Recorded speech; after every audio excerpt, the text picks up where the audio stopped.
How's it going, everyone? In today's video, I'll show you on how you can factory reset your Whoop health tracker. So the first thing that you want to do is to just make sure that you get the application from your mobile devices. Basically, it's just going to be Whoop, and this is from the Google Play Store. So if you're using something like an iOS, just head over to the App Store and just search for the same thing.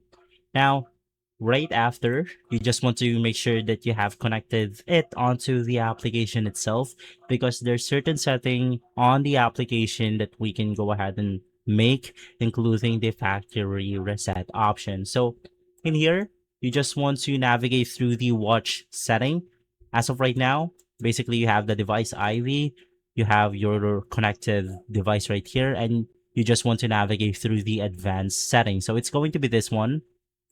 This is the first step. And then right after, click on the erase device data. Basically, this will erase everything, basically factory resetting it.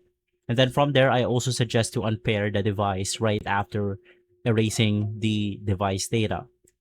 From there, you could just go ahead and pair a new one, and then this will completely reset the connection and the watch between your phone and the data from the watch itself. And so guys, if this video has been helpful, leave a like, subscribe, and follow us for more videos like this. Thanks for watching.